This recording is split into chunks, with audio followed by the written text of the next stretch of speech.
À peine a-t-il posé un pied à Chicago que Taï se fait accueillir par un froid de canard. Sac sur le dos et passeport en main, le voilà prêt à attaquer ce nouveau chapitre. En traversant le terminal, il se demande si son Young est encore en train de pioncer. Et pour tout dire, c'est exactement ça, le type était en plein rêve quand son téléphone s'est mis à lui marteler le crâne. Réveil brutal sous une avalanche de notifications de son pote Tae-Wan, qui n'a visiblement rien de mieux à faire que de le harceler dès l'aube. Il saute du lit, passablement irrité. Faut dire que son pote est obsédé par l'arrivée de Tae-hee et ne lâche pas l'affaire pour savoir si l'appart est enfin prêt. Le voilà donc en train de recevoir des ordres par message alors qu'il a encore la tête dans le cul. Pour couronner le tout, Tae-hee lui envoie un message pour dire qu'il vient d'atterrir. Pas le choix, faut s'activer. Ça fait déjà 4 ans qu'il s'est installé aux États-Unis pour la fac. Beaucoup s'imaginent que la vie à l'étranger, c'est le grand luxe, mais la réalité, c'est qu'il passe surtout son temps à passer l'aspirateur. Dans cet appart, il n'y a qu'une seule règle, son pote paie 80% du loyer, ce qui en fait techniquement le proprio des lieux. Le deal est on ne peut plus simple, l'un sort les billets et l'autre doit se tenir à carreau avec l'invité s'il ne veut pas se faire virer manu militari. Il est curieux de voir comment le gamin a grandi après tout ce temps. Il se revoit encore devant l'immeuble, en train de s'engueuler au téléphone avec son pote qui, comme d'hab, était à la bourre. Il râlait parce qu'il n'avait même pas les clés pour rentrer, jusqu'à ce qu'il comprenne que Tae-hee l'attendait déjà sur place. Vu le froid polaire qu'il faisait dehors, il fallait s'engouffrer à l'intérieur avant de finir transformé en glaçon. Alors qu'il hésitait à entrer, il s'est rappelé la toute première fois qu'il avait entendu le nom de Tae-hee. Il s'attendait à voir débarquer une fille, mais c'est un garçon bien plus grand que prévu qui s'est pointé. À l'époque, il ne décrochait pas un mot et le suivait partout comme son ombre. Retour au présent, il est devant l'appart 1103, le trac au ventre. Il ne pige pas pourquoi ça lui fait autant d'effet de le revoir après 4 ans. À peine a-t-il le temps d'appuyer sur la sonnette que la porte s'ouvre et il réalise que le gamin a fait une poussée de croissance monumentale. Il ne s'attendait pas à ce que la petite tige d'autrefois devienne ce mec qui vous toise de haut avec autant d'assurance. Il a un style radicalement différent maintenant, avec ses grosses lunettes et son début de barbe qui lui donne un air vachement plus mûr. Il s'observe un instant en silence, le temps d'encaisser le choc, jusqu'à ce que la tension finisse par retomber. Il se tombe dans les bras et Tae lui lâche un grand sourire en lui disant qu'il lui a manqué. Le Young essaie de ne pas paraître trop déstabilisé en lui souhaitant la bienvenue, mais intérieurement, il est scotché. C'est un vrai moment de complicité, un sourire nerveux aux lèvres. Ils finissent par entrer dans l'appartement. Il y a 4 ans de cela, l'ambiance était tellement lourde qu'on aurait pu la couper au couteau.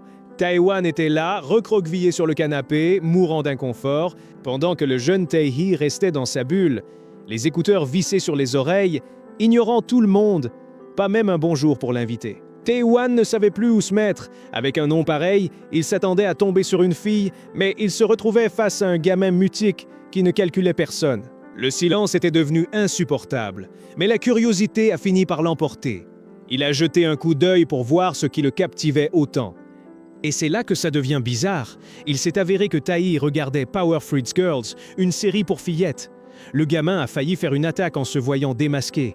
Et il ne se contentait pas de regarder sa chambre, était tapissé de posters et de figurines.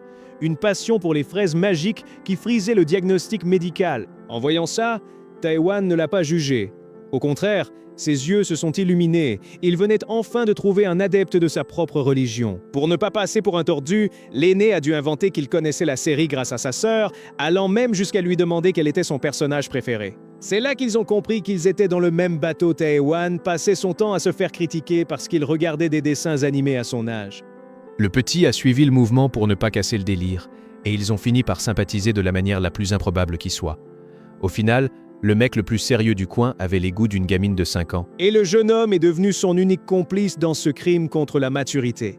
De retour au présent, Do-jin joue les grands frères et demande à Tae de laisser tomber les politesses. « Appelle-moi Do-jin Young !» lui lance-t-il avec assurance pour le détendre. Tae accepte, même s'il semble encore un peu déboussolé par ce changement d'air.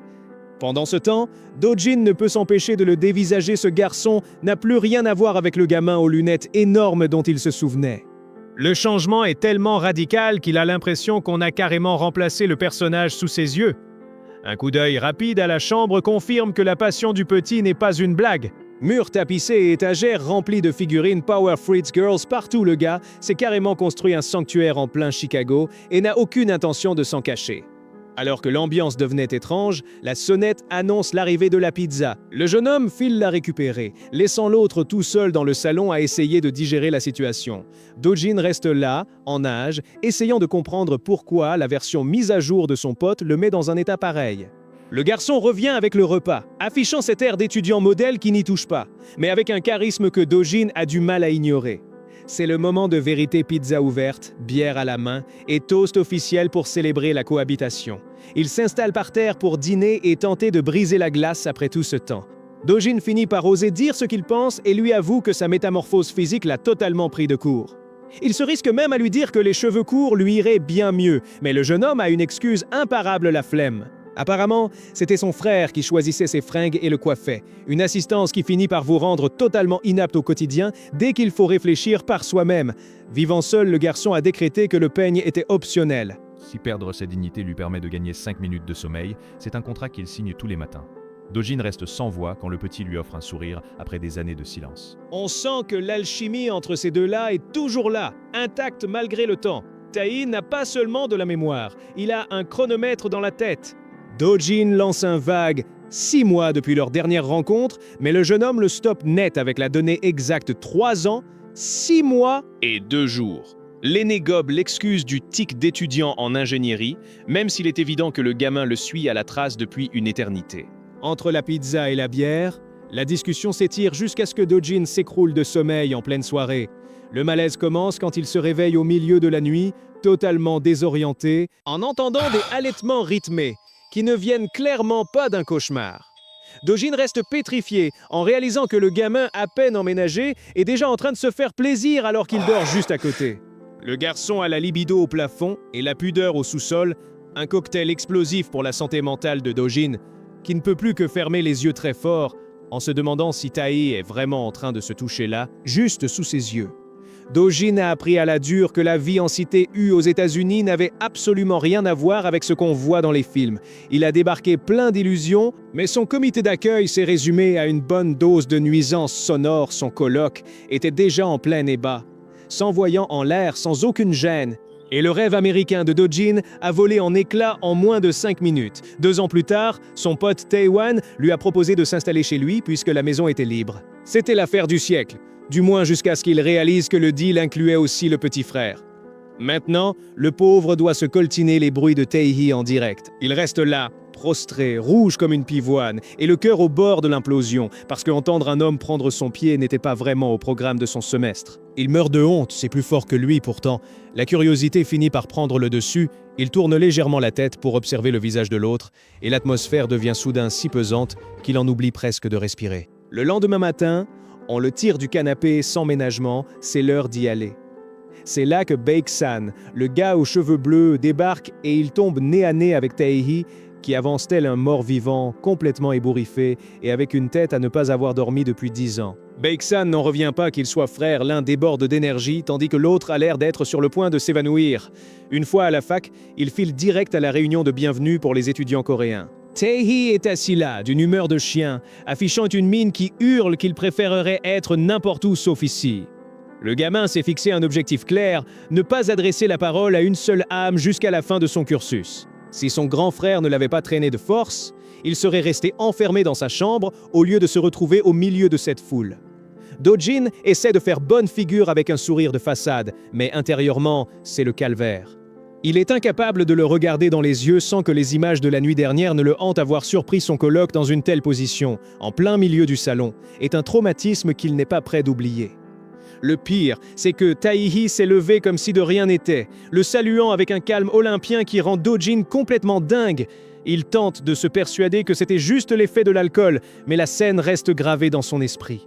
Sentant que le malaise s'installe dans l'amphi, Baek-san remarque que son pote est totalement ailleurs. Soudain, Kang Jin-ju fait son entrée et tous les regards se braquent sur elle comme si c'était une star de cinéma. La rousse est de retour à la fac et il est clair que personne ne peut ignorer sa présence. Alors que Do-jin reste là, scotché à l'admirer, Tae se fige en entendant son nom. L'ermite qui, il y a une seconde, détestait la terre entière, semble déjà la connaître, et pas seulement pour avoir partagé les mêmes bancs. Le visage en feu, Do-jin émerge péniblement du sommeil après avoir encore fait un rêve des plus étranges, mettant en scène son grand frère. Mais son moment de calme est de courte durée, car il découvre Taï en train de ronfler juste là, à ses côtés. Il a un tel mouvement de recul qu'il finit par tomber du lit d'un seul bond. Ce flemmard a eu la flemme de grimper les 3 marches de son lit superposées et a préféré squatter celui du bas. Il est tellement paresseux qu'il ne monterait pas une échelle même si l'immeuble était en feu. Pendant que Dojin se change pour aller en cours, l'autre devient rouge comme une pivoine en le voyant torse nu, même s'il essaie tant bien que mal de masquer sa nervosité alors qu'il se prépare d'en sortir. Un peu plus tard, à la cafétéria du campus, il tombe sur Baek-san et Alex. Baek-san est une vraie pile électrique, l'opposé total de son pote léthargique, et il commence déjà à les bassiner avec son idée de monter un club de business chez les frangins. C'est le genre de type qui ne cherche pas un lieu de réunion, mais plutôt une propriété à coloniser sans demander l'avis de personne. Tae-hee le remet direct à sa place, il n'a aucun bon souvenir de cette bande et encore moins envie de jouer les autres. Dès que le nom d'un certain Sang-jin est prononcé, l'ambiance plombe d'un coup. On sent que ce mec est le méchant de l'histoire pour tout le monde, mais pour Tae-hee, ce nom résonne particulièrement fort. Il y a un truc louche là-dessous et il coupe court à la discussion, n'ayant aucune envie de remuer la merde de son passé. Pour couronner le tout, le gars mange comme un porc, à tel point qu'Alex finit par perdre patience et lui essuie le visage lui-même en le grondant pour ses bonnes manières inexistantes. Tae est déjà à bout de force socialement et ne supporte plus une minute de ce cirque. En voyant les deux autres discuter, il a l'impression d'être de trop. Il prétexte donc qu'il va être en retard et s'éclipser sans demander son reste. Baek-san rumine ce vent et lâche qu'il a la chaleur humaine d'un iceberg, tandis que Dojin soupçonne que le vrai problème, c'est qu'ils s'enferment tellement dans leur bulle qu'ils ne laissent plus personne entrer. Alors qu'il marche seul sur le campus, son passé ne lui laisse aucun répit. Les ragots vont bon train à la fac, on dit que c'est le frère d'un tel, qu'il galère avec la langue, ou qu'il traîne dans des histoires louches. On dirait qu'il ne peut pas faire un pas sans que quelqu'un ne fouille dans ses dossiers derrière son dos. Il avance avec la désagréable sensation que tous ses regards lui transpercent la nuque, jusqu'à ce qu'il tombe sur Alex, qui est persuadé qu'ils sont meilleurs amis sous prétexte qu'ils ont échangé 2 mots à la pré-rentrée. Tae-hee n'a aucune idée de qui il est, mais pour avoir la paix, il lui demande de l'appeler Sean. Son intention est de passer inaperçu, mais avec cette tête de rescapé du front, c'est mission impossible. En entrant dans la salle, il se fige en réalisant qu'il y a d'autres Coréens dans le groupe. La panique se lit dans ses yeux, comme s'il se retrouvait face à un créancier venu réclamer une vieille dette. Alex remarque que quelque chose cloche, mais Tae fait tout pour l'ignorer et se concentrer sur le cours. Il s'est lancé dans ses études pour se fondre dans la masse. Mais son passé le poursuit et il n'a plus nulle part où se cacher. Tae traverse le hall en priant pour que le bordel dans son appart soit enfin terminé. Il est presque 11h du soir, il se dit qu'à cette heure-là, il devrait déjà être calmé, parce qu'il a horreur qu'on lui mette la pression pour rester picolé avec eux. Il monte dans l'ascenseur avec sa tête des mauvais jours, rêvant d'être n'importe où sauf ici. Et pile au moment où les portes vont se fermer, 2 mecs déboulent en courant. L'ambiance devient pesante d'un coup et le silence s'étire, interminable, pendant que les 2 types se mettent à déballer sans filtre les derniers potins sur les voisins. Ils balancent les noms de Taewan et Dojin sans aucune gêne, en râlant sur le fait que c'est un vrai carnage et qu'ils ont juste envie d'en coller une à l'un ou à l'autre. En entendant son frère se faire traîner dans la boue comme le pire boulet de l'immeuble, Tae reste de marbre. Il leur lance un regard noir à glacer le sang avant de sortir, laissant les 2 gars en plein malaise. Ce n'est qu'une fois qu'il est loin que l'un d'eux percute et souffle à son pote que ce mec, c'est le petit frère de Taewan. Tae remonte le couloir, persuadé que dans cet immeuble, il n'y en a pas un pour racheter l'autre. Il s'arrête net un instant, le nom de Sang-jin lui dit quelque chose. Il fouille dans sa mémoire et se rappelle que le type se traîne une sale réputation depuis un bail, mais il préfère ne pas se prendre la tête et trace sa route. Dès qu'il passe la porte, c'est le chaos total, l'appart est blindé de monde et ça hurle dans tous les sens que le stock d'alcool vient d'être réapprovisionné. Son frère l'accueille avec un sourire jusqu'aux oreilles, comme s'il n'avait pas un seul souci au monde. Pour couronner le tout, un inconnu lui attrape l'épaule et le présente à la cantonade comme le coloc de Dojin. Les invités ne perdent pas de temps et l'entraînent déjà au milieu du carnage pour qu'il s'installe avec eux. Taewan essaie de lui lancer une bouée de sauvetage en prévenant que son frère ne tient pas l'alcool. Mais ces acharnés n'en ont rien à carrer. Ils insistent pour faire connaissance avec le petit nouveau et Tae, qui ne sait jamais dire non, finit par céder. Il vient de se jeter tout seul dans la gueule du loup. Dojin le regarde avec une pointe d'angoisse, sachant que le gamin a moins de résistance qu'un glaçon en plein soleil. Pendant ce temps, le grand frère est déjà sur une autre planète, complètement pété, et essaie tant bien que mal d'enrôler Tae dans son club de pochetron.